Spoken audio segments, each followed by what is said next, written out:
Já estamos de volta com o Direto do Plenário, com imagens já do plenário do Supremo Tribunal Federal, no exato instante em que os ministros estão retornando aos respectivos lugares no plenário do Supremo Tribunal Federal para a continuidade da sessão plenária da tarde desta quarta-feira.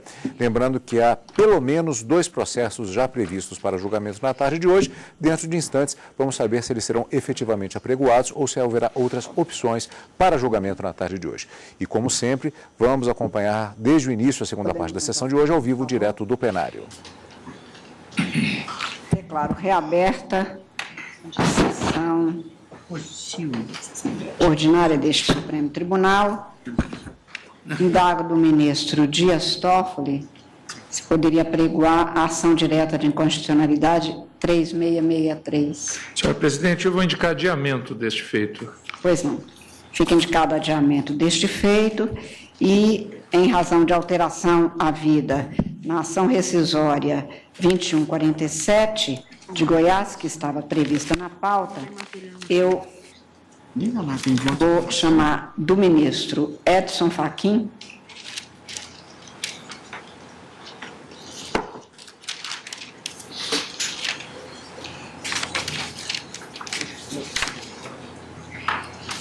a lista número 1, ministro Fachin, da relatoria de Vossa Excelência, a petição 6313 do Distrito Federal. A lista 1. Não, desculpa.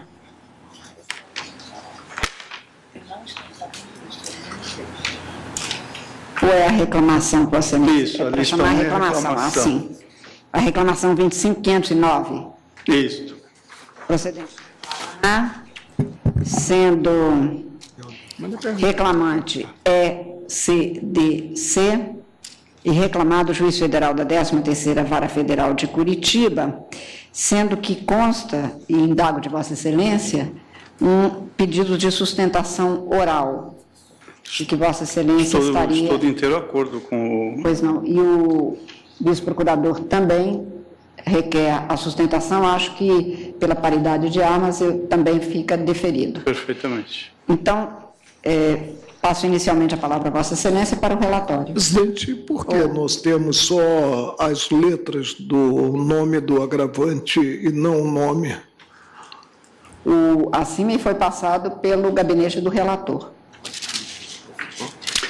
Este feito já se encontrava na pauta, aqui trazido por indicação do ministro Teori, neste formato da indicação das letras iniciais na respectiva autuação. Eu, ao ler o relatório, adianto que muito provavelmente saber-se-á o nome completo. Poderíamos corrigir, né, presidente, o cabeçalho, para constar o nome, né, porque se não há lei dispondo sobre o sigilo, né, e não se trata certamente de menor. E aqui não consta realmente, na minha anotação, nenhuma... Então, no caso... Perfeitamente. Vossa Excelência pode declinar o reclamante, o nome integral do reclamante. Pois não.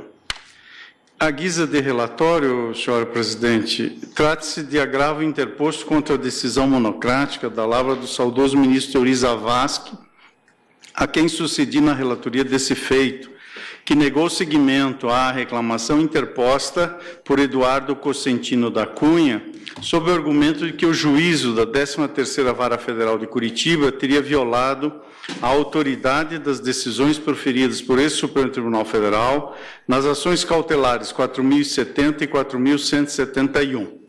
Quando da decisão monocrática ora combatida, o então eminente relator assim resumiu a causa. Trata-se de reclamação com pedido liminar ajuizada por Eduardo Cosentino da Cunha em face de decisão proferida pelo juiz da 13ª Vara Federal da Subseção Judiciária de Curitiba nos autos de processo número tal, aqui mencionado o número. Em linhas gerais, alega-se que houve ofensa à autoridade das decisões do Supremo Tribunal Federal proferida nos autos das ações cautelares 4.070 e 4.171. Argumenta-se que, estou, portanto, na leitura da decisão agravada, argumenta-se que, no mesmo mês em que deferida a medida cautelar de afastamento do reclamante do cargo, o Procurador-Geral da República requereu também a prisão preventiva e, subsidiariamente, a aplicação de medidas cautelares diversas. B. Cerca de 30 dias após requerer a prisão do reclamante, o Ministério Público, ao se manifestar acerca do alcance da decisão que afastara o reclamante do cargo, reconheceu o direito de Eduardo Cunha de comparecer à Câmara dos Deputados para exercer serviço certo e determinado ou exercer garantia fundamental, incorrendo assim em venire contra factum próprio. C. A autoridade ora apontada como reclamada, diante de manifestação do Ministério Público Federal de primeira instância, decretou a prisão preventiva do reclamante, valendo-se de revaloração de toda a moldura fática vigente à época que o então ministro relator Teori Zavascki exercia jurisdição sobre as ações cautelares de números 4.070 e 4.171, oriundas do Distrito Federal. D. Apesar de a autoridade reclamada afirmar que desde 16 de dezembro de 2015, data do pedido de afastamento, já estariam preenchidos os requisitos para a decretação da prisão preventiva, o ministro relator do caso no Supremo Tribunal Federal não a decretou, por entender que não estariam presentes os motivos justificadores da medida excepcional. Poder-se objetar, é certo, que sem a devida atenção, que o então ministro relator não se manifestou expressamente sobre o pedido de prisão preventiva, pelo que não seria cabível a reclamação. Ocorre que o magistrado, ao não decretar a prisão preventiva, decide que não estão presentes motivos a tal medida, o que só é possível, evidentemente, mediante pedido do órgão competente, na fase inquisitorial, e quando presentes os fundamentos fáticos e jurídicos que a autorizem. Os fundamentos utilizados pela autoridade reclamada para decretar a prisão preventiva foram amplamente analisados por esta Corte. Sem razão, a ilação feita pela autoridade reclamada de que a prisão cautelar do reclamante não foi decretada diante da vedação do artigo 53, parágrafo 2º da Constituição da República, considerada a jurisprudência desta Corte sobre o tema, sendo certo ainda que se este pretório excelso, podendo, não determinou a prisão preventiva do reclamante, foi porque não entendeu cabível, por ausência de requisitos. E aqui ainda prossigo a leitura do que arguiu o reclamante e que consta da decisão agravada. E continua, portanto, o texto do ministro Teori nessa direção. E a autoridade apontada como reclamada ignorou solenemente o fato de que o eminente ministro relator, Teori Zavascki, estava, enquanto autoridade competente para a decretação da custódia cautelar, atento a todas as supostas modificações fáticas mencionadas na decisão ora impugnada, emitindo ato contínuo o juízo que entendia devido sobre os mesmos fatos analisados por esse colendo Supremo Tribunal Federal. No mais, continuava então a decisão agravada, faz considerações acerca da inidoneidade dos fundamentos da prisão preventiva e da possibilidade da concessão de habeas corpus de ofício.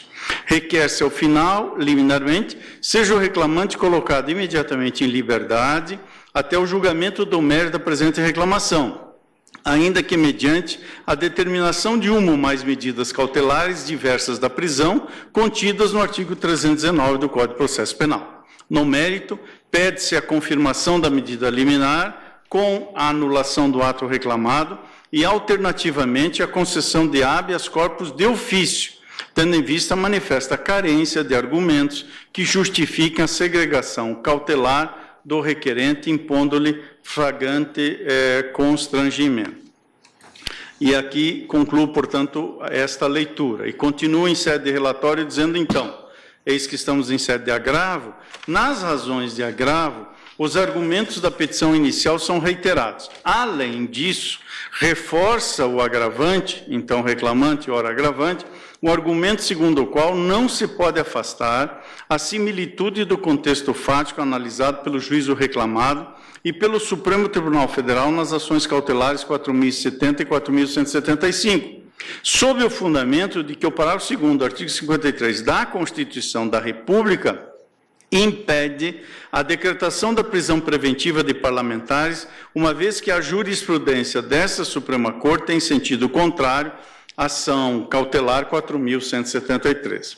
Requer o agravante a reconsideração ou o provimento do agravo para que a reclamação seja julgada procedente, colocando-se imediatamente em liberdade o agravante, mesmo que com a decretação de alguma medida cautelar alternativa. E, enfim, o agravante requer ainda a concessão, e alternativamente, a concessão de habeas corpus de ofício, tendo em vista a ausência de requisitos que justifiquem a decretação da prisão preventiva, o que configura flagrante constrangimento ilegal. Esse é o relatório, senhora presidente.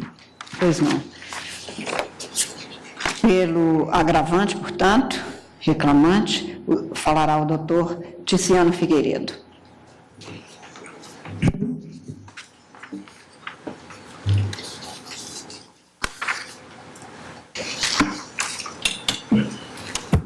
Excelentíssima senhora ministra Carmen Lúcia, presidente desse colégio do Supremo Tribunal Federal, excelentíssimo ministro Edson Fachin, eminente relator deste feito, em nome de quem cumprimento os demais ministros, digno representante do Ministério Público, demais colegas. É inequívoco que a Operação Lava Jato trouxe ao país um intenso e duro combate à corrupção e ao sentimento de impunidade dentro da população. Isso é certo. Da mesma forma que é certo que, para fazê-lo, não se faz necessário atropelar a Constituição Federal e seus princípios básicos, suas garantias fundamentais, a duras penas conquistadas também pela população brasileira. É preciso, acima de tudo, respeitar as decisões desse colégio Supremo Tribunal Federal. Não apenas isso, mas também respeitar o Supremo Tribunal Federal como instituição maior do Poder Judiciário brasileiro. Em dezembro de 2015, o Procurador-Geral da República pediu o afastamento cautelar do então deputado Eduardo Cunha do exercício do mandato e o fez com base em 7 argumentos. Primeiro, de que o então deputado teria recebido propina referente à contratação para a construção de sondas da Petrobras, para exploração de petróleo da Petrobras. Segundo, o então deputado teria recebido propina referente à exploração de petróleo no campo da República de Benin. Terceiro, o então deputado teria participado de crimes envolvendo as obras no Porto Maravilha, bem como recursos do FI e FGTS. Quarto, aquele deputado teria elaborado emendas legislativas para favorecer grupos empresariais. Em troca disso, teria recebido benefícios. Quinto, o deputado teria convocado algumas pessoas para a CPI da Petrobras com o objetivo de constranger essas pessoas que estariam produzindo provas contra si. Especificamente, a então advogada Cata Preta, que advogava para o delator Júlio Camargo, que mudou a versão da noite para o dia para acusar o deputado de participação naquela conduta referente à propina das sondas. Sexto, o deputado, na qualidade de presidente da Câmara, teria demitido imotivadamente o diretor do Centro de Informática. Sétimo, o deputado estaria obstruindo seu processo de cassação. E oitavo, ele teria recebido propina do BTG Pactual. Isso foi em dezembro de 2015, esses 8 argumentos. Em maio, no início de maio de 2016, Sua Excelência o ministro Theory, a quem rendo as homenagens aqui, o saudoso ministro Theory, acatou o pedido de afastamento, o que foi referendado por este plenário, e Sua Excelência reforçou 2 pontos. Não acolhia aquele pedido em dezembro, que continha esses 8 argumentos, mas acolho agora por 2 fatos novos. A questão da linha sucessória da presidência da República e o fato do Conselho de Ética ter, então, aceito a representação contra o deputado Eduardo Cunha. Eduardo Cunha, então, foi afastado do cargo de deputado e, consequentemente, da presidência da Câmara. No final de maio, menos de um mês, a PGR pede novamente uma cautelar contra o Eduardo, dessa vez de prisão, com base em 3 argumentos. A mesa diretora da Câmara não teria cumprido a decisão desse colégio do Supremo Tribunal Federal, o Eduardo teria descumprido a cautelar ao dar uma entrevista dizendo que iria ao seu gabinete e ele estaria influenciando nomeações no novo governo do hoje presidente Michel Temer. Esse pedido não veio a ser apreciado pelo ministro Theory, tampouco por esse colégio plenário. E aqui, ministro Edson Fachin, faço um destaque no relatório de Vossa Excelência. A reclamação se dá não em razão do não acolhimento do ministro do pedido de prisão. Ela se dá quando esse plenário enfrenta os 8 argumentos utilizados pelo juiz Sérgio Moro para prender o Eduardo Cunha e resolve aplicá-lo cautelar alternativa da prisão. Mas vou chegar nesse ponto. Em setembro, o Eduardo Cunha perde o mandato, é cassado. Em outubro, ele, então, tem a prisão decretada de uma forma estranha. Não que prisão preventiva tenha horário para ser decretada, mas o que temos visto na Lava Jato é que as prisões são decretadas e cumpridas, são decretadas em um dia, são cumpridas às 6 horas da manhã. O Eduardo teve a prisão cumprida 2 horas da tarde. E já tinha um avião da FAB aqui em Brasília, da Polícia Federal aqui em Brasília, que em menos de 1 hora o levou para Curitiba e ele estava na superintendência de lá. Nada contra a eficiência da Polícia Federal, mas apenas destacando que foi um ponto estranho no modo como as prisões são realizadas na Lava Jato. Bom, para prender o Eduardo, o juiz Sérgio Moro usa como primeiro argumento: Eduardo Cunha é acusado de receber vantagem devida de 5 milhões de contratos da Petrobras para fornecimento de navios sondas na construção da sonda Vitória 1000 e Petrobras 1000. Esse é o primeiro argumento que o Supremo examinou para afastá-lo. Ação cautelar 4070, folhas 27. Diz a decisão: indício suficiente de autoria e materialidade de que o deputado federal Eduardo Cunha teria recebido de Fernando Soares o valor de 5 milhões referente à contratação de navios sondas. Segundo argumento para a decretação da prisão. Inquérito 4146 aqui no Supremo. Eduardo teria recebido, referente à exploração do campo de petróleo da República de Benin, 1.311.700 francos suíços em contas na Suíça. Segundo argumento examinado por este Supremo para afastá-lo do cargo de deputado. Ação cautelar 4070, folhas 27. Terceiro argumento: Eduardo Cunha está envolvido em crimes relacionados a recursos do FI, FGTS e obras do Porto Maravilha. Inquéritos 4207 e 4266, que estava em curso perante o Supremo. Terceiro argumento examinado por este Supremo para afastá-lo do cargo de deputado. Ação cautelar 4070, folhas 27, 43, 46 e 47. Apenas a título de argumentação, esse processo não faz parte da Lava Jato. O ministro Theory, então, reconheceu que não havia conexão e desmembrou para Brasília.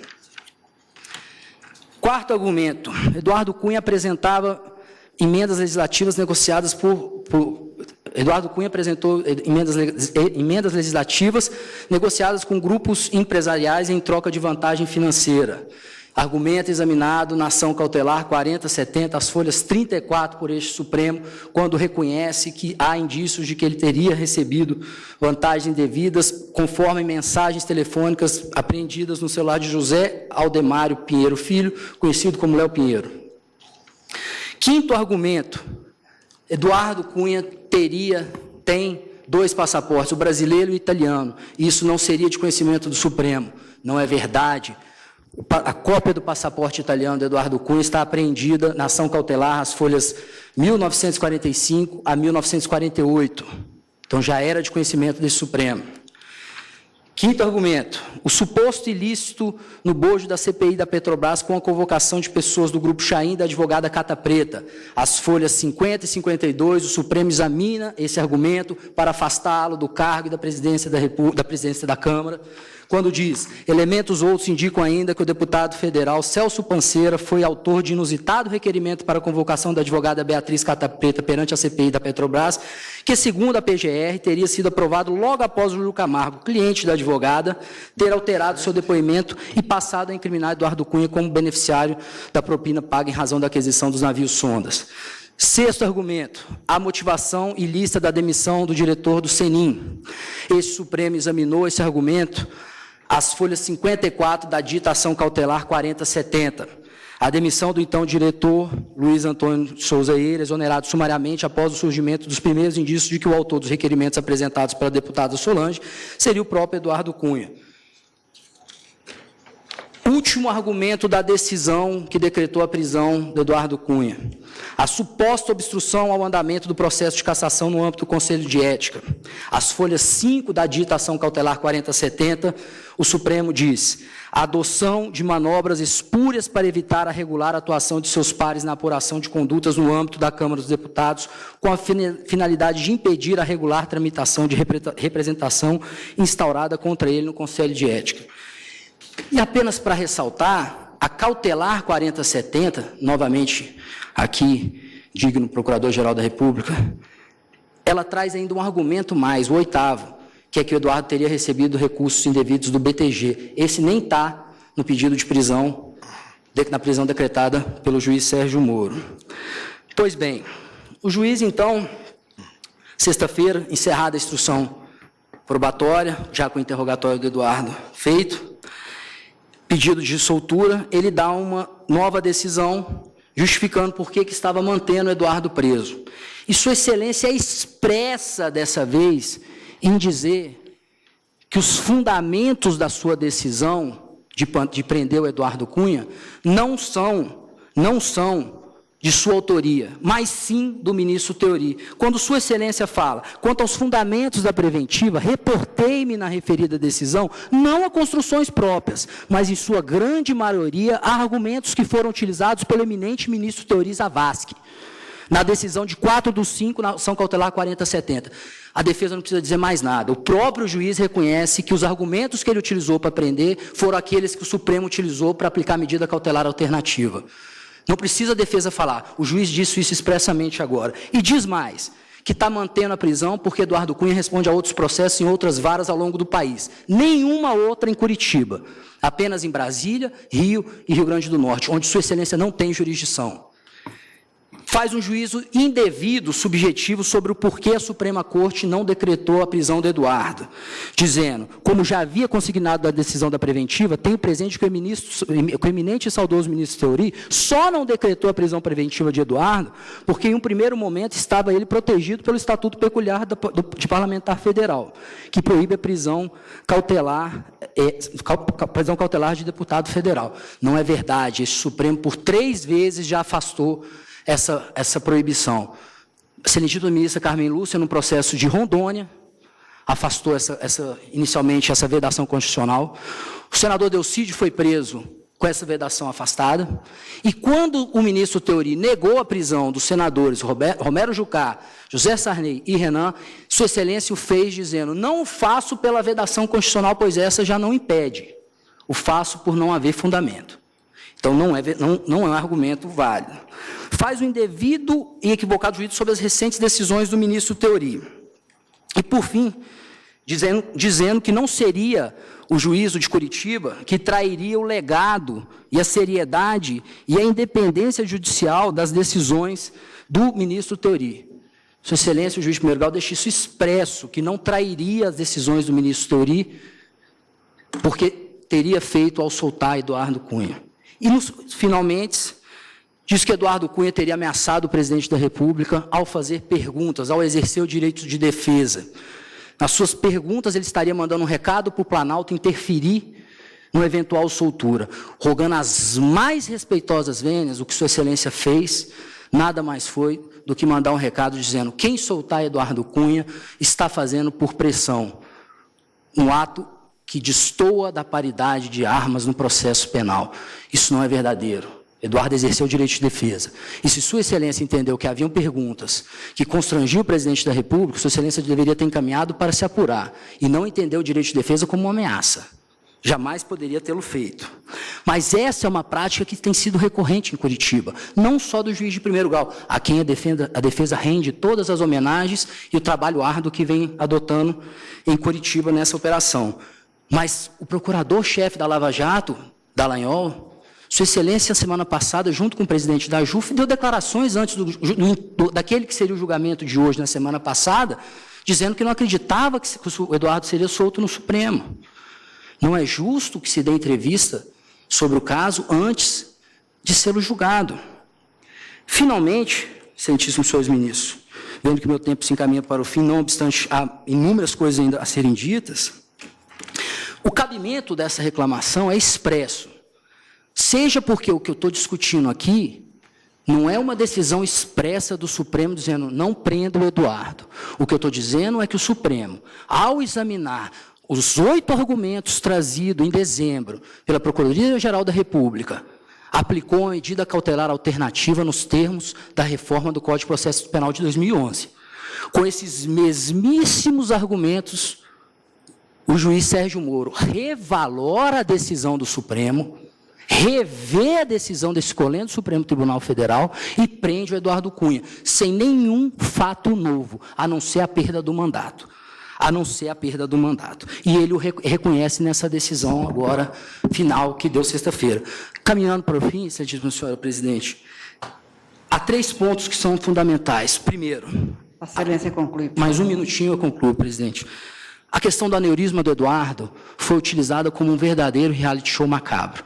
Eduardo tem um aneurisma, isso ficou comprovado mediante as provas do Hospital Sírio-Libanês. Mas o médico que foi levado pelo diretor do presídio era um ortopedista. Tudo que ele pediu foi que o médico dele acompanhasse o exame.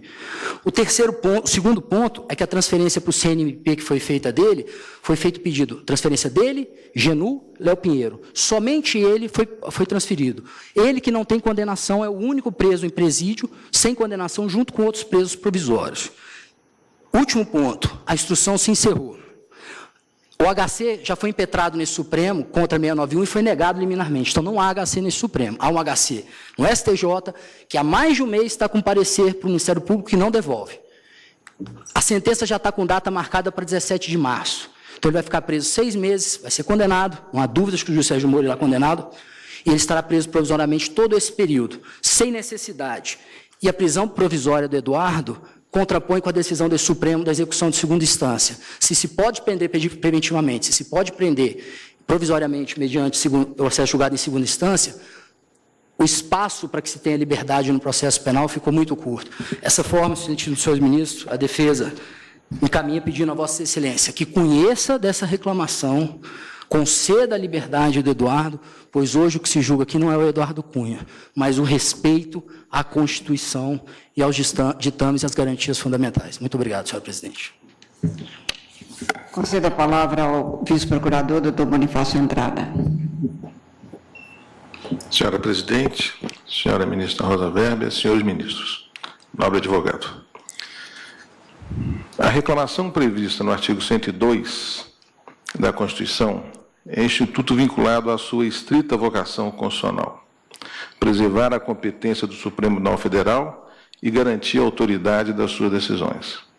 Na espécie, o ora agravante, embora afirme ajuizar a reclamação a fim de preservar a competência do tribunal, não aponta fundamento para a suposta usurpação de competência. Delimita sua pretensão apenas em suposto desrespeito a decisões do Supremo Tribunal Federal, sem apontar, contudo, qual teria sido a decisão efetivamente respeitada, não equivalendo a tanto esforço argumentativo, pelo qual se pretende extrair a presunção de decisão a partir de inexistência dela. No caso, não há qualquer provimento como paradigma a permitir cotejo com o ato reclamado. A inicial da reclamação, portanto, não atende requisitos formais mínimos exigidos a essa via processual, inviabilizando o exame do pedido. Vênia concessa, o disparate do argumento revela abuso do direito a não mais poder, pois não encontra qualquer guarida em nosso sistema processual, a exigir, por força de comando constitucional expresso, que as decisões judiciais sejam todas fundamentadas sob pena de nulidade. Quer fazer crer o ora agravante que a inexistência de manifestação do Supremo Tribunal Federal quanto ao pedido de prisão equivaleria a uma negativa ao pedido. E não existe decisão judicial presumida, quanto mais como paradigma para a reclamação constitucional. Ademais, ressalte-se o agravante, ajuizou habeas corpus perante o TFR4, onde alega exatamente essa circunstância.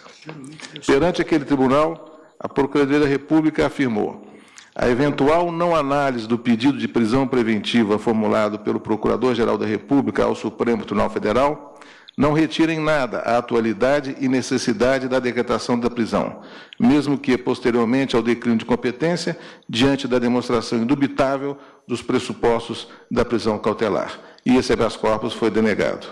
Com efeito, o agravo, o qual limita-se a reprisar os termos da inicial, embora com alguns acréscimos, demonstra a real pretensão do ora agravante, que é fazer uso da reclamação como sucedâneo de habeas corpus, em burla frontal às regras de competência.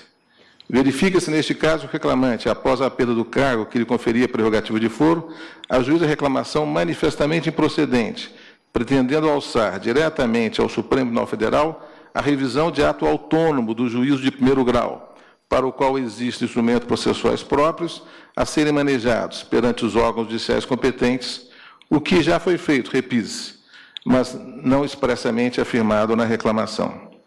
A pretensão de revisão direta do ato do juízo de primeiro grau, mediante reclamação, manifestamente incabível, implica, portanto, verdadeiro pedido de exame em duplo per saltum, pacificamente rechaçado na jurisprudência desta Corte.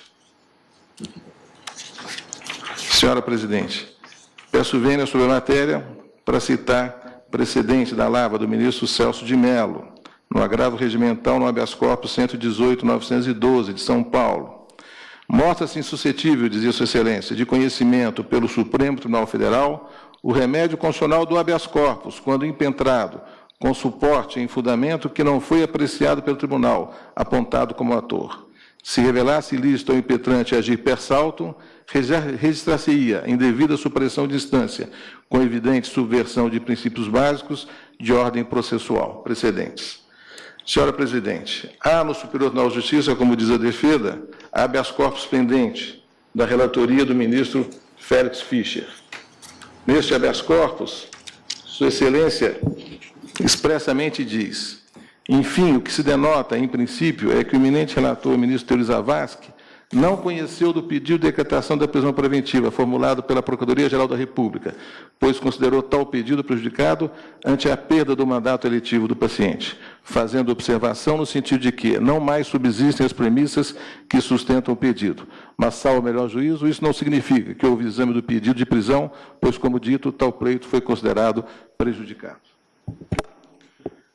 Senhores ministros, o ministro Teori Zavascki, no seu despacho, disse: assim, não houve manifestação do Supremo Tribunal Federal acerca dos requisitos da custódia cautelar formulada contra o reclamante, o que de pronto impede a utilização da reclamação para suscitar pretensa violação de decisão desta Corte na referida ação cautelar. Aliás, é equivocada a conclusão de que o magistrado, ao não decretar a prisão preventiva, decide que não estão presentes os motivos da tal medida, a impedir que a autoridade, ora reclamada, proceda ao reexame da matéria. O reclamante, no ponto, confunde a ausência de análise de um pedido com a ausência de motivos justificadores desse mesmo pedido. Cumpre salientar, dizia Sua Excelência, ainda a propósito, que, ostentando a reclamante à época a condição de deputado federal, a sua prisão por parte da Suprema Corte somente seria cabível na hipótese de flagrante de crime inafiançável. A essa limitação, todavia, já não está subordinado o juízo reclamado, ao examinar o pedido de prisão preventiva de quem não mais se investia no cargo parlamentar.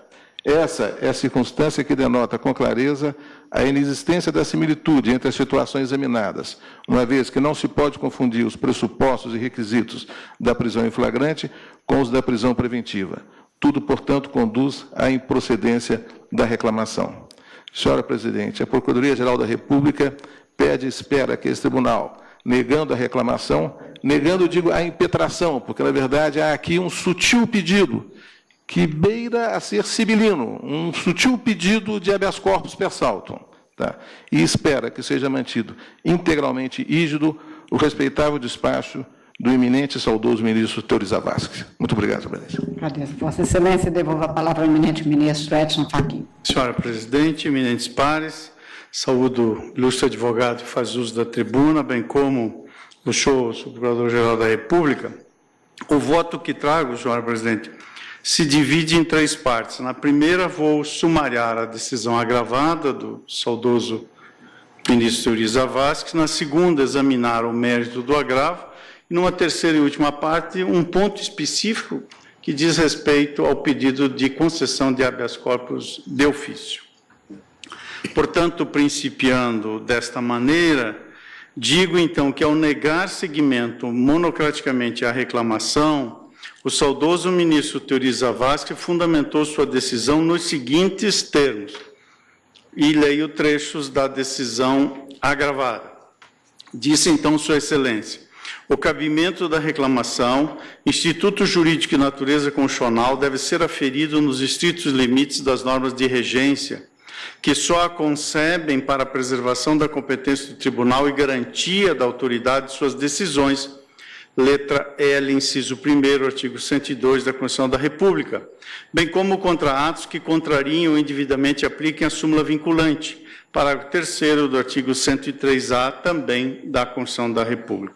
No caso, o reclamante insurge-se contra a prisão preventiva decretada por juízo de primeira instância, argumentando em síntese que houve violação da autoridade das decisões proferidas por esta Corte nas ações cautelares 4.070 e 4.175, porquanto nelas não se decretou a custódia preventiva requerida pelo Ministério Público com base nos mesmos fatos.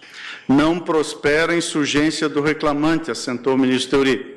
Houve, é certo, o pedido de sua prisão, formulado pela Procuradoria-Geral da República nesta Corte, que foi julgado prejudicado, tendo em vista que a Câmara dos Deputados, por meio da Resolução 18/2016, de 12 de setembro de 2016, decretou a perda do mandato parlamentar do deputado Eduardo Cunha por conduta incompatível com o decoro parlamentar, com fundamento no inciso 2º do artigo 55 da Constituição Federal, combinado com o artigo 240 do Regimento Interno da Câmara dos Deputados, aprovado pela Resolução número 17 de 1989, e o inciso 5º do artigo 4º do Código de Ética e Decoro Parlamentar da Câmara dos Deputados, ao ensejo da cessação da competência do Supremo Tribunal Federal para analisar o requerimento então formulado.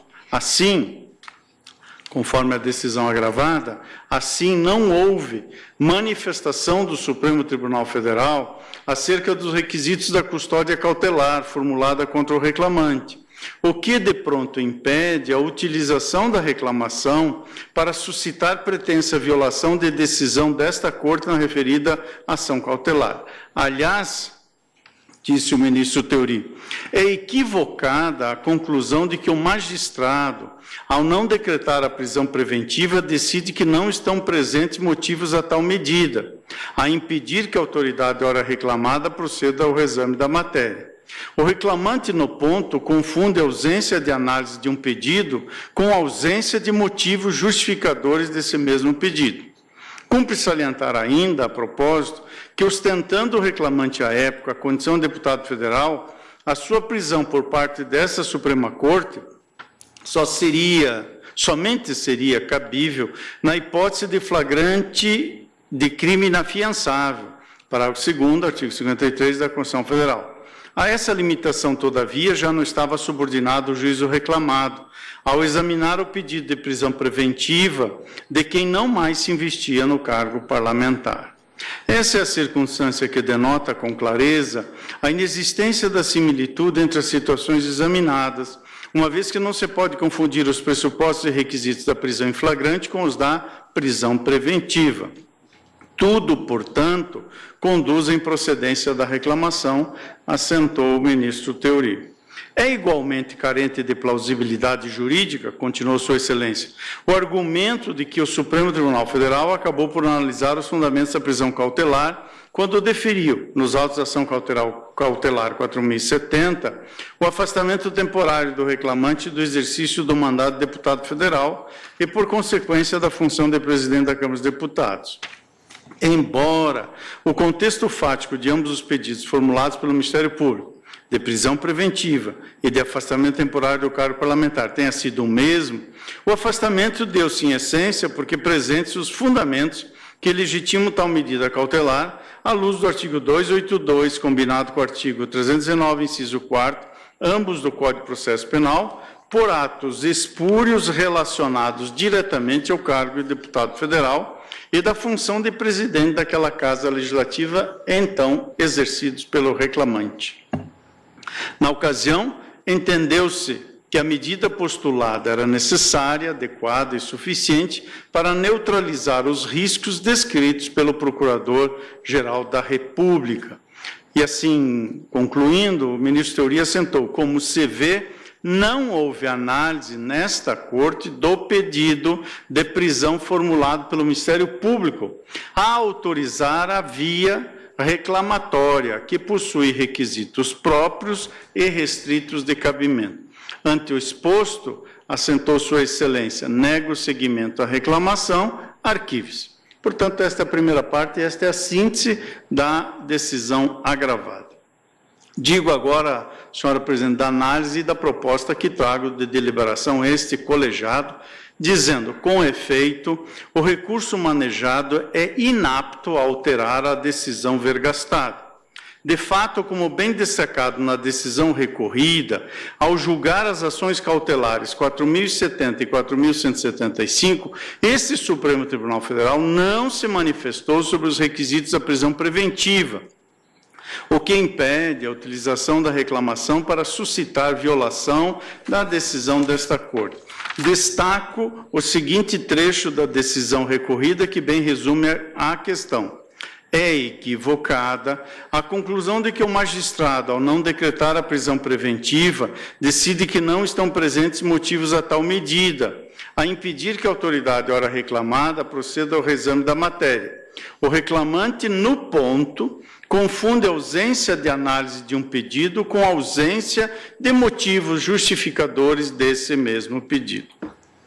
Por outro lado, continuo, embora efetivamente esta Suprema Corte tenha, por mais de uma vez, realizado a interpretação restritiva da imunidade parlamentar prevista no parágrafo 2º do artigo 53 da Constituição da República, como ocorreu, por exemplo, ao julgar a ação cautelar 4.173, não se pode desprezar a incidência da normatividade, ainda que atenuada pelo princípio republicano, que emana daquela regra imunizante. Nessa linha, é sempre diversa sobre o prisma das possibilidades jurídicas a análise de cabimento de prisão preventiva contra quem exerce o mandato parlamentar, em comparação com a análise, ainda que supostamente sobre o mesmo pressuposto fático, do cabimento da prisão preventiva contra quem perdeu o mandato eletivo. Ademais, no âmbito daquela ação cautelar 4.173, o enfoque nuclear da admissibilidade da prisão de congressista no exercício do mandato cedeu sob o pressuposto da excepcional hipótese do flagrante. Portanto, nesta segunda parte, senhora presidente, eu estou concluindo e propondo a manutenção da decisão tomada pelo saudoso ministro Theori Zavascki. Vou à terceira e última parte. Quanto ao pedido de concessão de habeas corpus de ofício, aqui também, senhora presidente, entendo que é de se manter a decisão monocrática neste ponto, em que assentou ser a via regular da impetração o ambiente processual adequado à análise dos requisitos do cabimento da prisão preventiva. Repito isso, assentou o ministro Theori e eu estou a subscrever. Ser a via regular da impetração, portanto, não a reclamação, o ambiente processual adequado à análise dos requisitos do cabimento da prisão preventiva. Portanto, sem por hora adentrar ao exame dos requisitos da prisão preventiva, estou aqui ficando nessa preliminar, é relevante a notícia trazida segundo a qual o agravante ajuizou habeas corpus perante o Tribunal Regional Federal da 4ª Região, onde alega exatamente essa circunstância com instrução finalizada. Em consulta que fiz no sítio daquele TRF da 4ª Região, verifiquei que o habeas corpus já foi julgado e teve a ordem denegada. E do sítio do Superior Tribunal de Justiça colhe-se a informação de impetração de outro habeas em favor do agravante, apontando como coator o Tribunal Regional Federal da 4ª Região, veiculando o tema relativo aos requisitos da prisão preventiva decretada. Trata-se do habeas corpus 382.493, relator ministro Félix Fischer, cujo pedido liminar foi apreciado e denegado no dia 13 de dezembro de 2016, estando feito na Procuradoria-Geral da República para parecer, como aliás foi noticiado da tribuna. Percebe-se, portanto, e digo frisando, percebe-se que a via regular do habeas corpus foi acionada pelo agravante, estando a discussão a respeito dos requisitos de sua prisão preventiva em análise no Superior Tribunal de Justiça, razão pela qual se revela prematura a manifestação desta Suprema Corte a respeito do tema antes de esgotadas as instâncias antecedentes. Como bem ressaltado na decisão monocrática, o cabimento da reclamação deve ser aferido nos estritos limites das normas de regência, que a concebem para a preservação da competência do tribunal ou para a garantia da autoridade de suas decisões, letra L, inciso 1º do artigo 102 da Constituição Federal. A reclamação não se destina, de start, a funcionar como sucedâneo recursal e não se presta a atuar como atalho processual destinado a submeter à mais alta corte do país, per salto, questões que contrariam os anseios do reclamante. Indispensável, para tanto, seja observado o sistema processual e as regras de distribuição de competência. Afinal, é assente na jurisprudência desse Supremo Tribunal Federal a concepção segundo a qual a competência originária da Suprema Corte submete-se ao regime de direito estrito, não admitindo interpretação extensiva. Nessa linha, por todos, cito a seguinte ementa, exarada em voto no agravo regimental não provido em sede do mandado de segurança 33.984, relator, eminente ministro Dias Toffoli, perante a segunda turma, julgamento em 5 de abril de 2016, onde Sua Excelência assentou: a competência originária do Supremo Tribunal Federal submete-se a regime de direito estrito, estando fixada em números clausos no rol do artigo 102, inciso 1º da Constituição Federal. Digo ainda mais, a despeito da dicção do parágrafo 2º do artigo 654 do Código de Processo Penal, segundo a qual o juiz e os tribunais têm competência para expedir de ofício ordem de habeas corpus quando no curso do processo verificarem que alguém sofre ou está na iminência de sofrer coação ilegal, tal regra não dispensa a observância do quadro de distribuição constitucional de competências para conhecer do habeas corpus. Vale dizer, só se pode considerar habeas de ofício via o órgão jurisdicional competente para a concessão da ordem a pedido.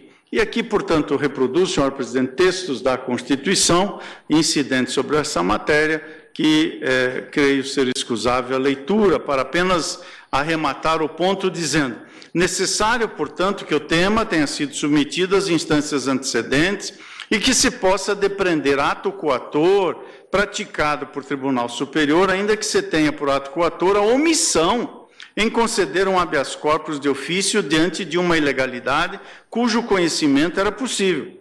Enfatizo isso. É possível, claro, compreender até como ato de ilegalidade uma omissão na eventual concessão de habeas de ofício. Vale dizer, o que não é o caso presente. Esta Suprema Corte pode conceder habeas corpus de ofício se verificar que um tribunal superior teve ou tenha tido a oportunidade de sanar uma coação ilegal e não o fez. Neste caso, pode essa Suprema Corte fazê-lo.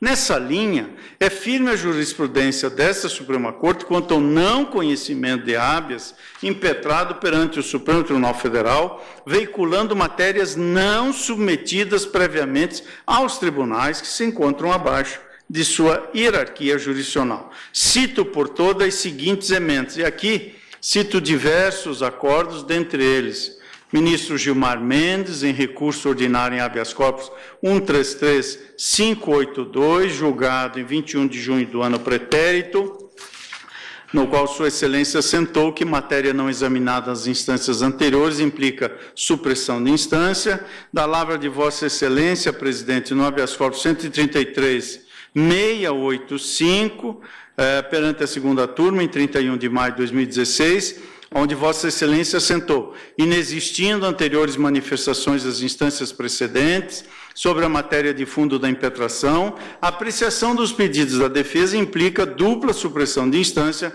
o que não é admitido conforme a jurisprudência do Supremo Tribunal Federal. Há outros precedentes que estou a mencionar, mais um, inclusive, do eminente ministro Dias Toffoli, no HC 133.473. Então, em resumo, senhor presidente, quanto ao habeas de ofício, entendo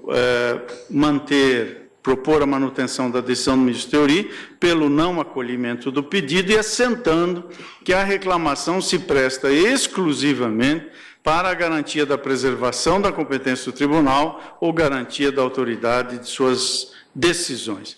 Haveria um outro ponto, embora desnecessário me nudentar, levando em conta que, se coação ilegal há, diante da notícia que se tem, o ato coator ou seria da Corte Regional ou de outra autoridade, tendo em vista que há a evidência alteração do título, o que poderia até mesmo tornar sem objeto a concessão de ofício, mas é um argumento a latere que estou a dizer, e citando numerosos julgados nesta direção do eminente ministro Marco Aurélio, relator para o acordo, mas este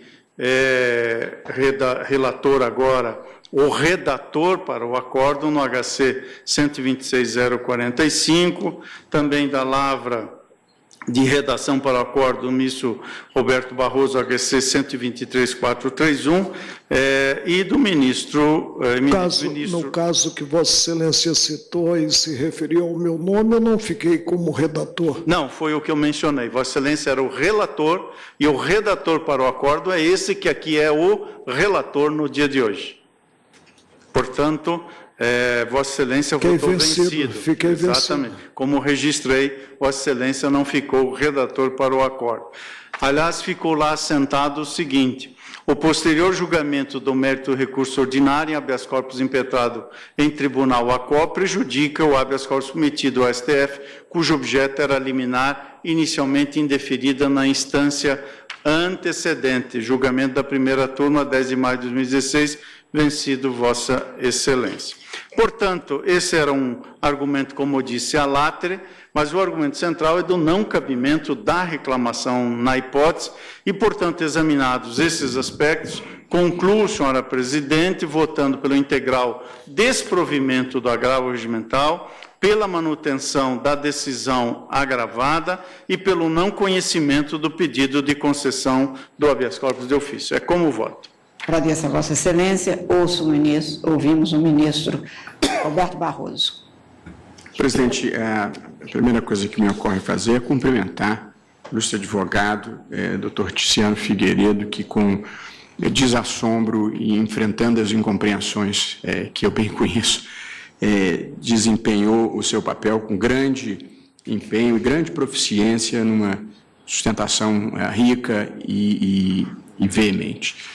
A verdade, porém, é que o quadro fático e jurídico não é favorável ao seu cliente e, por essa razão, também eu estou acompanhando o ministro Fachin na negativa de provimento ao agravo regimental e na não concessão do habeas corpus de ofício. Como voto, presidente? Pois não. Ministra Rosa Weber. Senhora Presidente, eu também cumprimentando o combativo advogado que ocupou a tribuna. Eu voto no sentido de negar provimento ao agravo regimental, na linha conduzida pelo eminente relator, mantendo a decisão do saudoso ministro Teori Zavascki, a compreensão de que não houve descumprimento de decisão dessa Suprema Corte que autorizasse data vênia de compreensões contrárias à procedência da reclamação. É como voto. Senhora Presidente, eu também louvando a brilhante sustentação oral que foi levada a efeito pelo advogado da tribuna, entendo que não se pode inferir atentado à decisão do Supremo. Quer dizer, na verdade, o Supremo Tribunal Federal não se pronunciou sobre a decretação da preventiva, mas isso não significa dizer que, por fato ulterior e dentro da órbita da independência jurídica do juiz, ele não pudesse decretá-la. Então, entendo que a reclamação foi corretamente rejeitada e, a forciori, o agravo do estudante deve ser desprovido. Muitos dias. Ministro Dias Toffoli. Presidente, também eu cumprimento e louvo as sustentações apresentadas, em particular da tribuna pelo eminente advogado, doutor Ticiano Figueiredo, mas acompanho o relatório.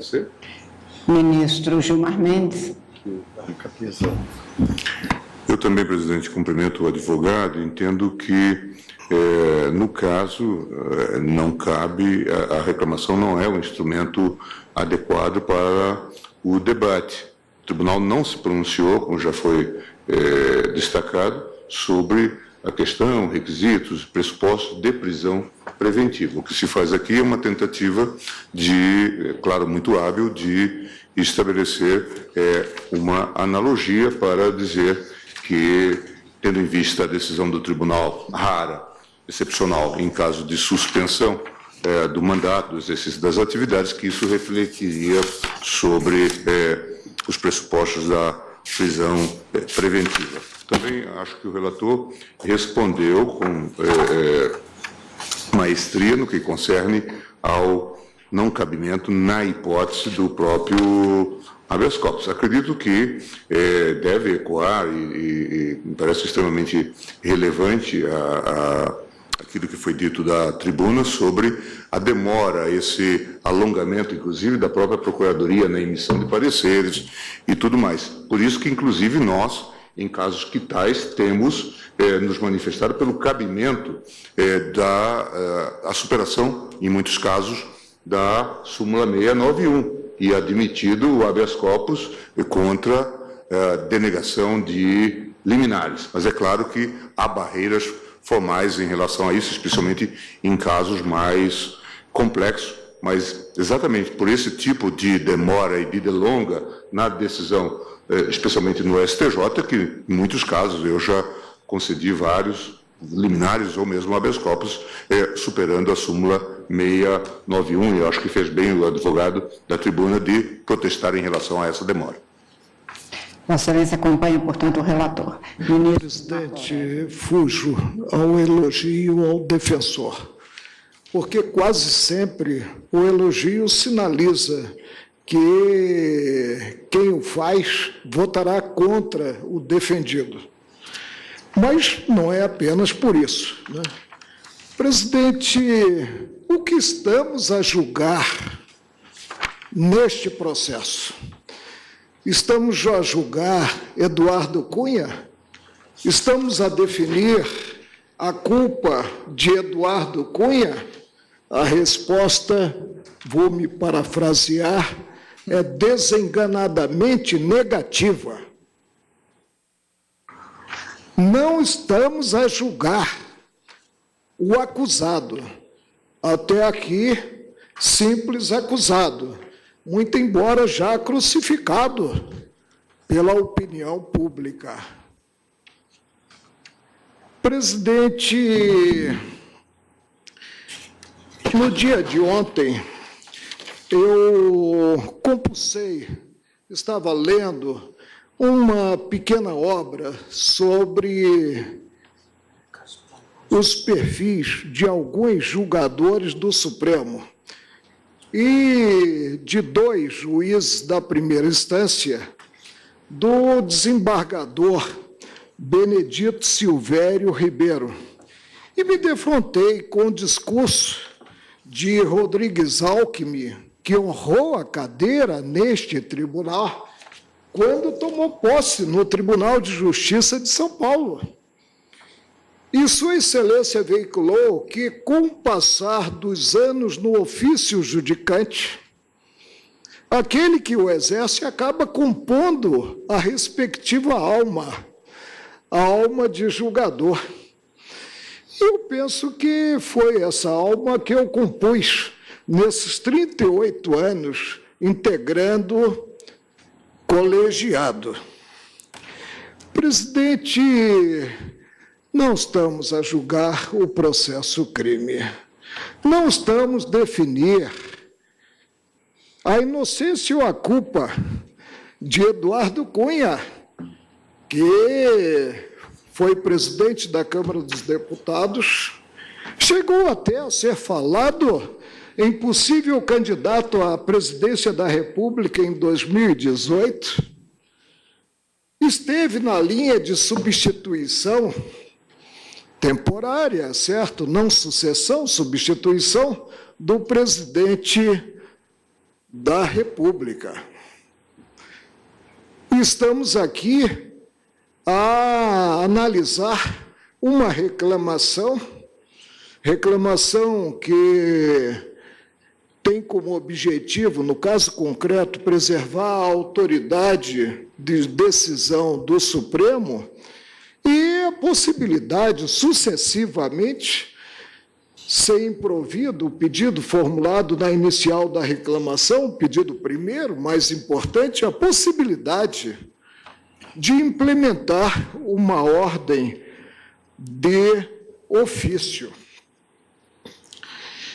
Quanto à reclamação, digo que ela está umbilicalmente ligada ao desrespeito de parte dispositiva de pronunciamento supremo, não de fundamentação, porventura, lançada. E, no caso concreto, quando o ministro Teori Zavascki não encampou o pedido do Procurador-Geral da República de não só afastar Eduardo Cunha da presidência da Câmara, como também do exercício do mandato de deputado federal, e prendê-lo, não encampou esse último pedido, Sua Excelência não obstaculizou a possibilidade de, ante a perda da prerrogativa de ser julgado pelo Supremo, o juiz vir a determinar a prisão provisória. Um juiz que se mostra juiz natural. Por isso, muito embora possam estar contrariados na decisão do juízo da 13ª Vara Criminal de Curitiba, algumas premissas lançadas pelo ministro Teori Zavascki, admito que talvez estejam contrariadas, esse fato por si só não leva à adequação da reclamação e muito menos à procedência da reclamação.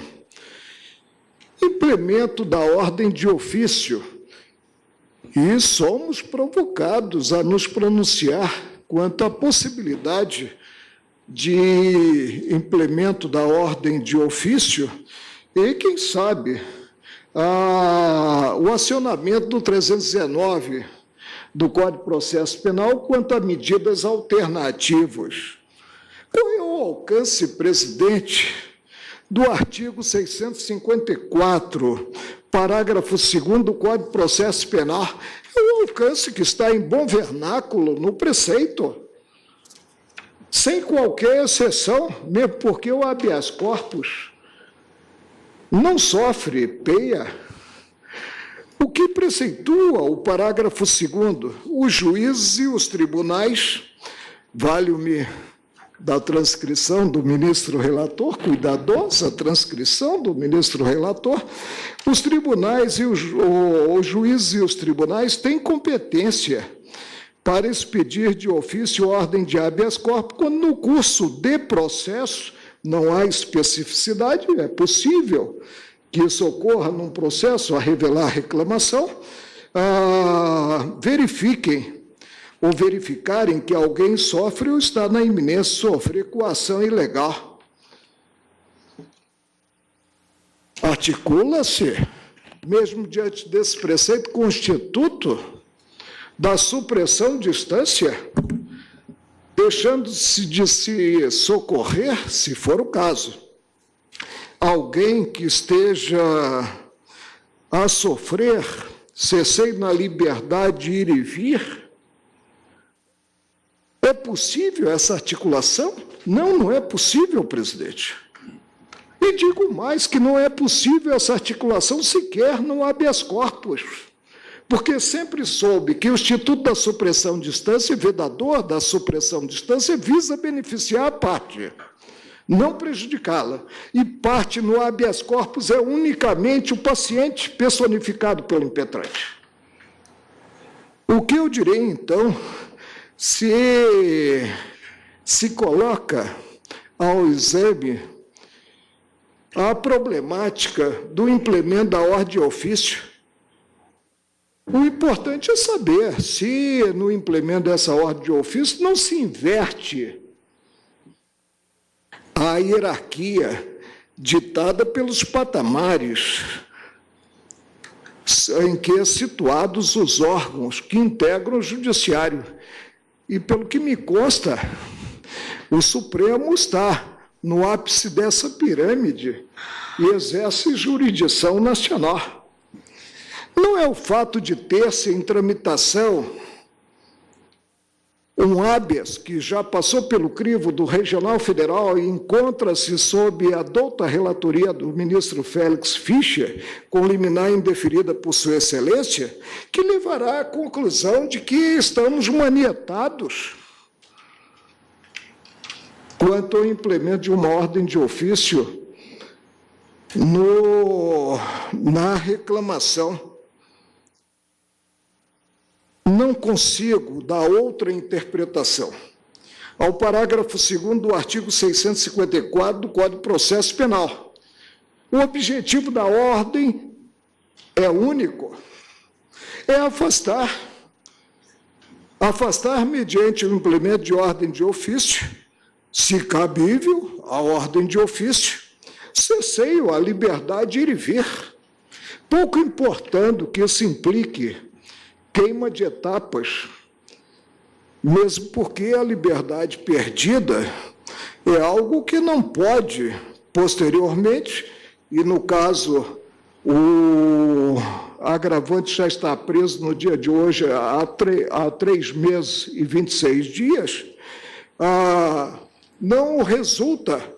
O sucesso no habeas corpus está em tramitação, eu não sei quando ele chegará no Supremo, será julgado pela segunda turma, não implica obstáculo ao exame de uma possível concessão da ordem de ofício. Faço-me uma pergunta, presidente. Não tivesse Eduardo Cunha perdido a prerrogativa de ser julgado pelo Supremo, ele estaria preso? Disse-o o saudoso ministro Teori Zavascki, disse incabível a prisão, porque deixou de acolher um dos 3 pedidos formulados pelo Procurador-Geral da República. O primeiro, de afastamento da presidência, foi acolhido. O segundo, de afastamento do exercício, também foi acolhido. E o terceiro, refutado. Refutado pelo ministro Teori Zavascki. Mas veio a se verificar o implemento da provisória. E vejo que a provisória se tornou no Brasil, dando-se uma esperança vã à sociedade, uma regra atropelando-se a ordem natural do processo crime, que direciona a apurar-se para selar da culpa em verdadeira execução da pena e se empreendesse, colocasse cidadão que cometeu desvio de conduta glosado penalmente no Chilindró.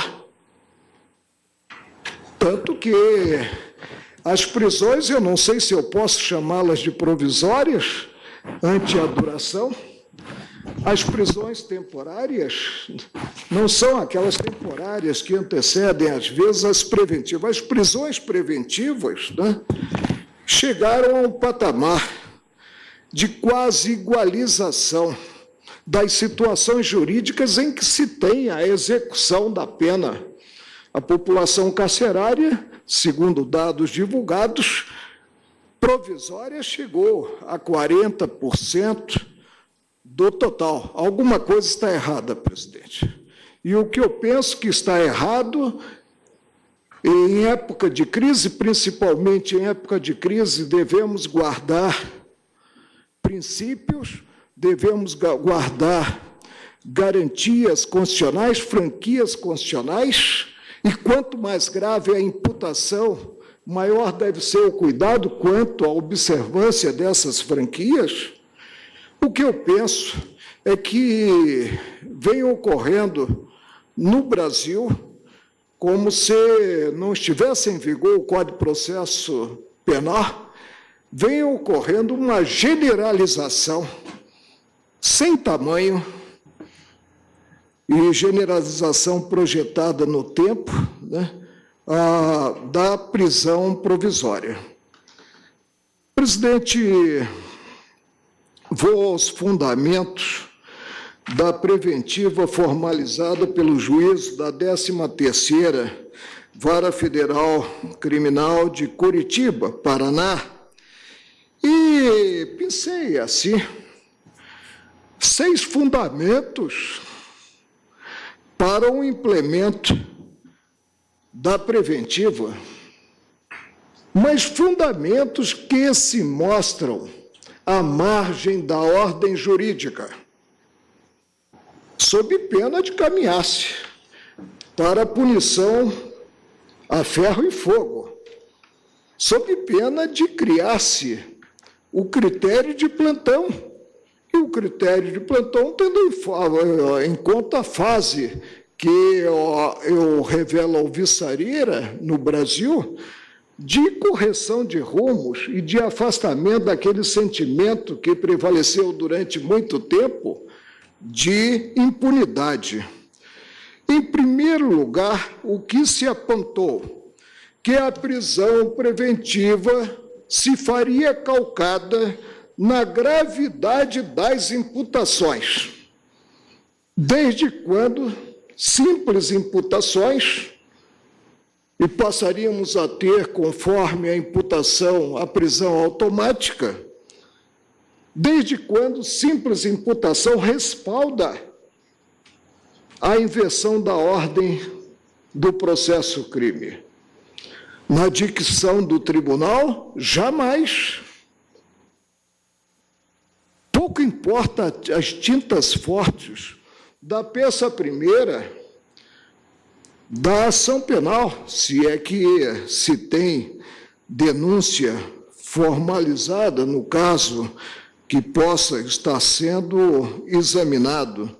Em segundo lugar, que ele tentara, quando presidente, e lembro que foi cassado por quebra de decoro parlamentar por um escória acachapante, que quando presidente, no exercício da presidência, ele tentou obstruir investigações, a menos que se potencialize o veso popular, segundo o qual quem faz um cesto faz um cento, né? Tem também aqui um elemento neutro. Prosseguiu o juízo, possibilidade de reiteração criminosa. Não me consta que se possa partir para a capacidade intuitiva e contrariar-se o que normalmente ocorre, que é quem está sob os holofotes da persecução criminal não continuar delinquindo. Simples suposição não respalda. Sob pena de graçar o subjetivismo, não respalda a prisão dita provisória. E, como ressaltei, ela já perdura por 3 meses e 26 dias. E não sei, a prevalecer a ótica da maioria, né, quanto tempo ainda ficará o agravante preso para, talvez, quem sabe, vir a lograr, e a esperança do homem não pode ser afastada, vir a lograr o implemento de uma ordem. Prosseguiu e chegou também a suposição de que solto poderia dissipar os produtos do crime. Deu-se, portanto, a culpa de barato. E ouvidou-se aqui que há medidas que podem ser implementadas para se evitar o dano quanto a produtos. Refiro-me à busca e à apreensão. Houve, e aí, evidentemente, dando-se a esperança vã à sociedade a que me referi, a articulação segundo a qual seria imperiosa a prisão para sinalizar-se a repressão à corrupção sistêmica. Paga-se um preço por se viver em um Estado de Direito, e é módico. Está ao alcance de todos o respeito irrestrito, e somente assim nós avançamos culturalmente. Ao arcabouço normativo, foi-se além e se cogitou do risco a aplicação da lei penal, porquanto teria o agravante dupla nacionalidade. A persistir essa ótica, qualquer estrangeiro residente no Brasil e acusado terá que ser preso preventivamente. E a medida para se evitar que ele deixe o território nacional. O recolhimento, e isso foi apontado da tribuna pelo ilustre advogado, e agora eu faço um elogio ao ilustre advogado, porque Sua Excelência já sabe que eu não vou votar contra o agravante, né? Sua Excelência fez alusão às folhas do processo em que se tem a documentação da apreensão do passaporte. Também, presidente, corre a conta da capacidade intuitiva, o que lançado sobre a possibilidade, presumindo-se o excepcional, de intimidação de testemunhas e de autoridades. Presidente, teci umas considerações que eu faço em todos os processos que versem essas matérias, processos reveladores de habeas corpus. E aprendi desde cedo que eu não posso julgar o processo pela capa. Eu julgo simplesmente pelo conteúdo. E não adentro aqui o campo da avaliação da simpatia ou antipatia do agravante. E não cabe, permita-me, Chico Buarque, né, tomá-lo simplesmente como geni e ter-se a inversão total, partindo-se para praticamente o justiçamento quanto a uma concepção de culpa do agravante. O que cabe apreciar e apreciar com desassombro, por isso nós temos a capa sobre os ombros e ocupamos uma cadeira vitalícia, é se as premissas do ato de constrição, para mim ainda exceção, muito embora a prática revele que já seja a regra, se sustenta ou não, segundo o figurino legal. E, a meu ver, não se sustenta, eu digo mais, fazendo justiça à memória do meu saudoso colega e amigo, que não era apenas um colega como outros são, era também um amigo, que as premissas lançadas não se sustentam, porque se houvesse base, teria o ministro Teori Zavascki, não tem a menor sombra de dúvidas, agasalhado o terceiro pedido formulado em dezembro de 2015 pelo Procurador-Geral da República, e não o fez, ao contrário do que ocorreu com um outro parlamentar que era senador da República à época. Não posso, presidente, sob pena de fugir aos ditames da minha ciência e da minha consciência, não posso olvidar esse quadro e dizer que esse ato de constrição extremo, que é a prisão antes de ter-se a culpa selada, é harmônico com as regras processuais. Claro que essa ótica não afasta a possibilidade de o juízo acionar o 319 do Código de Processo Penal e determinar medidas alternativas. Voto, presidente, no sentido de implementar a ordem de ofício. Pois não, então, Vossa Excelência nega provimento ao agravo, mas implementa a ordem de ofício.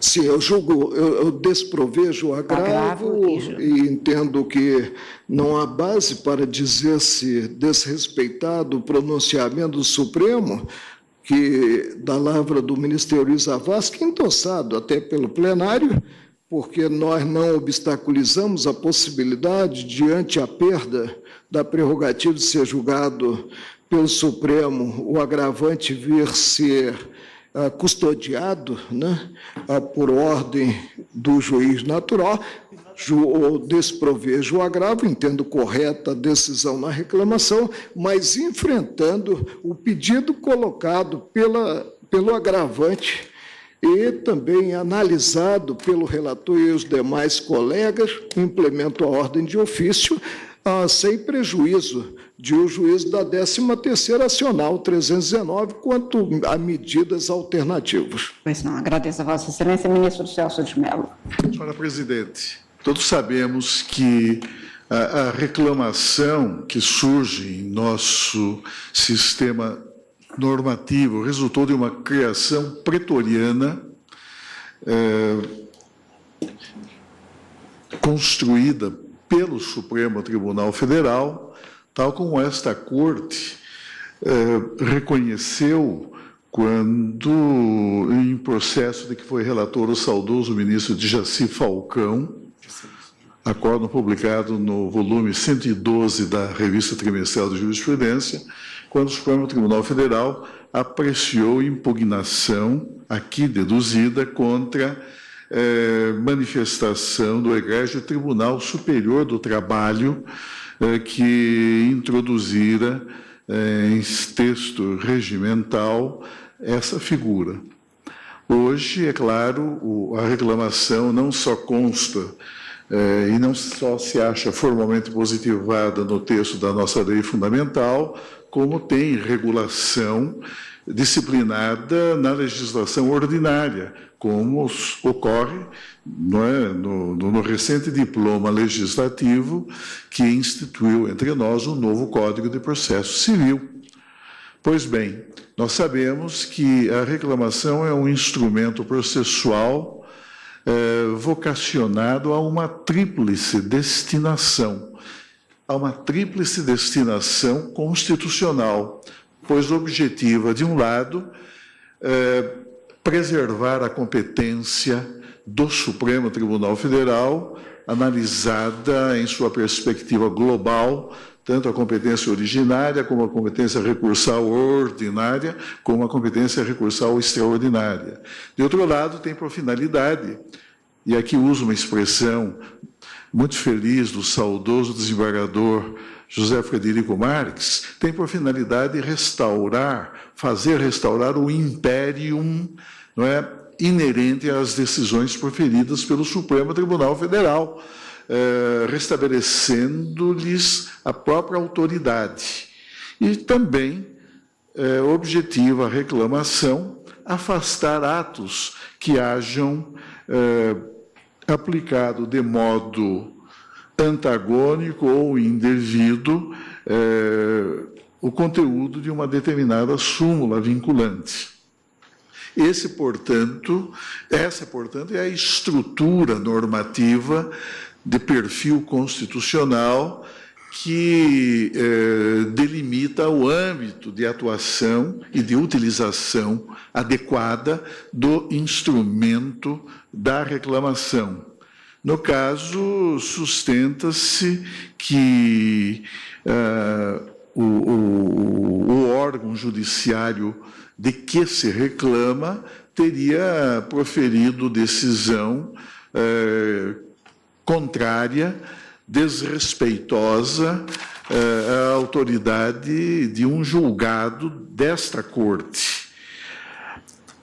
O eminente e saudoso ministro Thiori Zavascki, em decisão monocrática, objeto do presente recurso de agravo interno, e tal como aqui rememorou o eminente ministro Luiz Edson Fachin,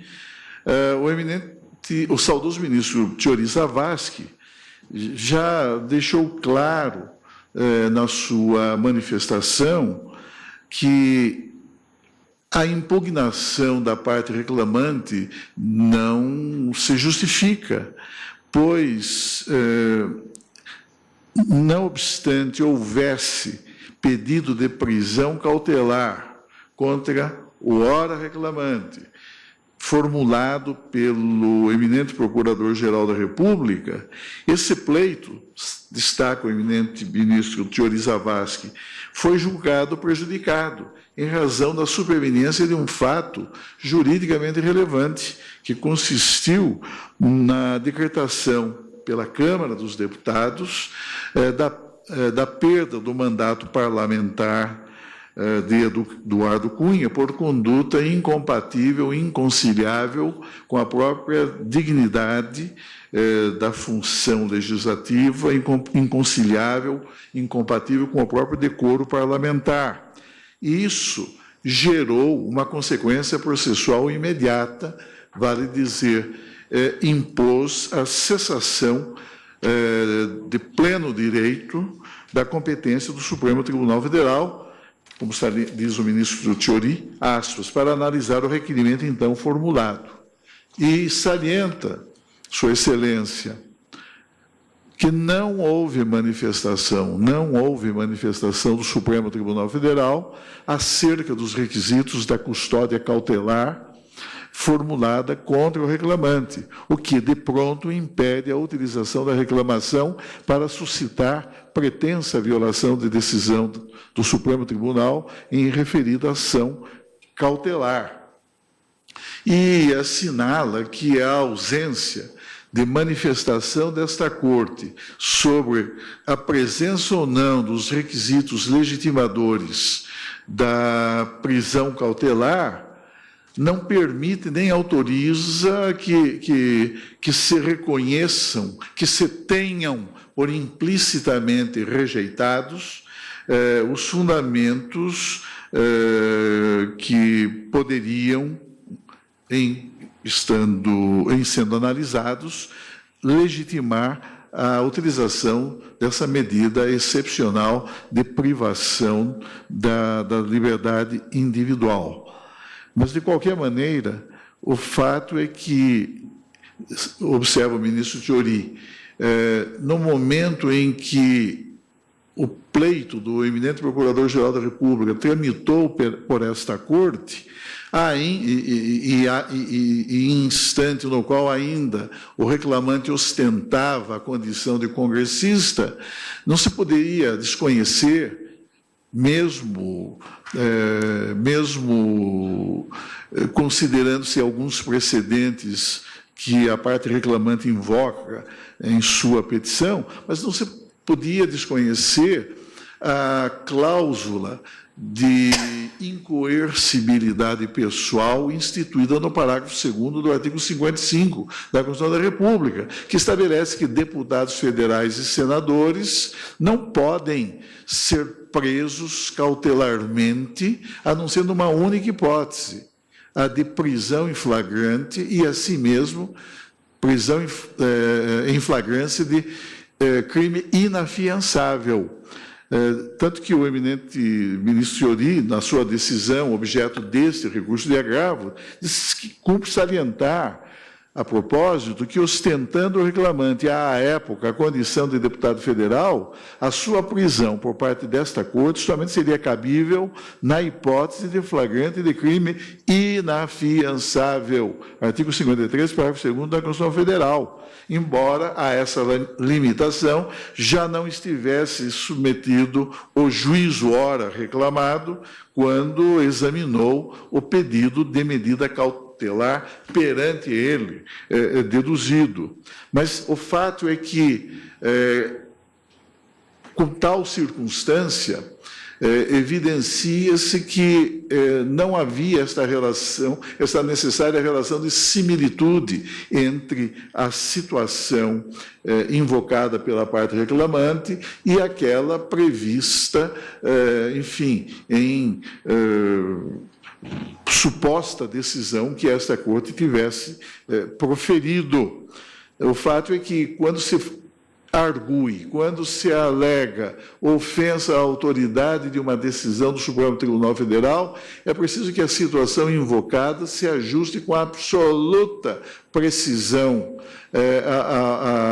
à hipótese versada no paradigma decisório invocado pela parte reclamante.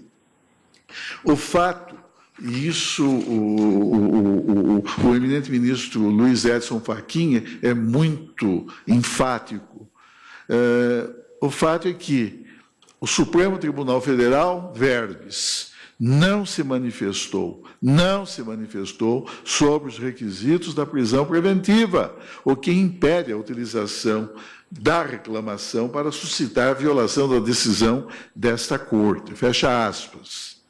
De outro lado, surge a questão da concessão de ofício do habeas corpus, matéria também que foi bem equacionada, segundo entendo, com toda a vênia, pelo eminente ministro Luiz Edson Fachin, que, no ponto, também mantém a decisão monocrática proferida pelo saudoso ministro Fiori Zavascki, na parte em que reconheceu que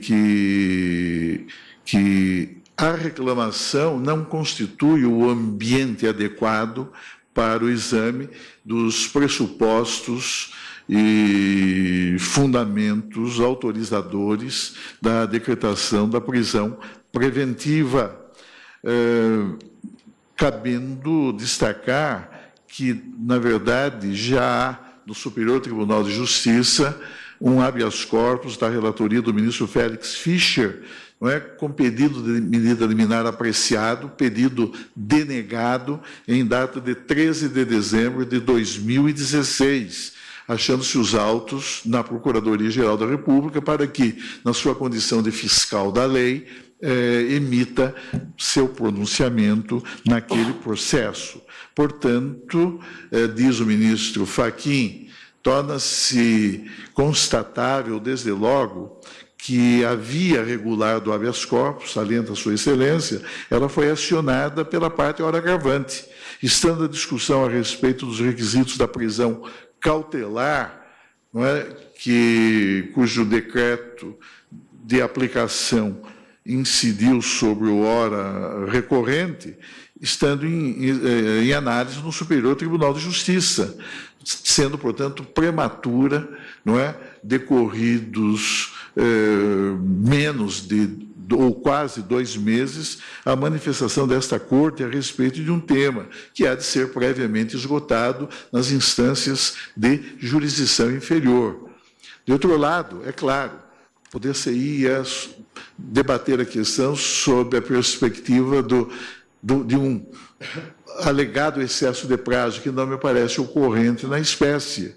Nós sabemos que a jurisprudência constitucional do Supremo Tribunal Federal tem sido muito rígida a respeito da indispensabilidade do controle judicial sobre o tempo de prisão cautelar, na medida em que essa fiscalização jurisdicional traduz medida que vai conferir concreção real efetividade ao postulado constitucional da duração razoável do processo. Ideal seria, como ocorre no plano do direito comparado, que houvesse, enfim, um sistema para a determinação do prazo máximo da prisão cautelar. Isso existe em vários países da União Europeia, e esses prazos, é claro, variam de país a país segundo a respectiva legislação nacional. Na Áustria, por exemplo, o prazo é de até 2 anos.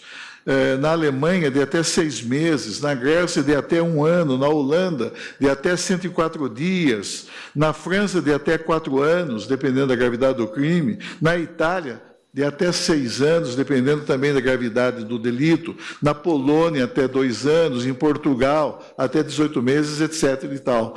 Então, são, na verdade, critérios estabelecidos na legislação nacional e de países integrantes da própria União Europeia. Pois bem, o Supremo Tribunal, no direito brasileiro, na realidade, nós só temos 3 situações legais em que há a estipulação de um prazo máximo da privação cautelar. No caso da internação provisória de menor adolescente, o ECA estabelece um limite máximo inultrapassável. A própria legislação sobre organizações criminosas também dispõe sobre esse limite máximo em matéria de privação cautelar da liberdade individual. E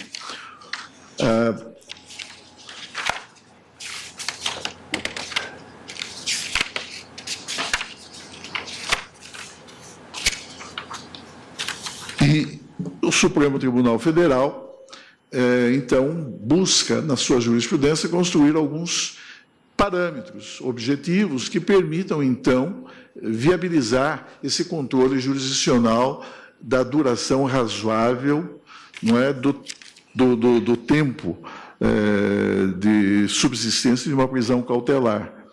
Aparentemente, no caso, não é, nós estamos usando o critério da estrita razoabilidade dentro dos limites aceitáveis e sancionados pela própria jurisprudência desta Corte.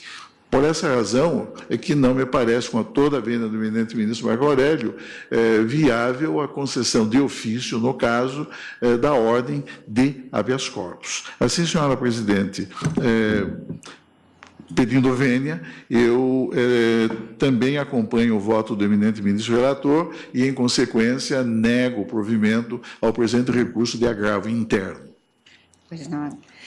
Também eu acompanho o relator para negar provimento ao agravo, considerando que o caso não é de reclamação, uma vez que não me pareceu ter havido, tal como foi unânime aqui a compreensão, de descumprimento de decisão deste Supremo Tribunal Federal, e, igualmente, não me parece ser o caso de ter na decisão para a qual se pede um habeas corpus de ofício elementos suficientes, uma vez que está sob a jurisdição competente, pela segunda análise, uma vez que já houve a prestação pelo Tribunal Regional Federal, e, portanto, com as vendas de entendimento em contrário, eu nego provimento ao agravo e proclamo o resultado.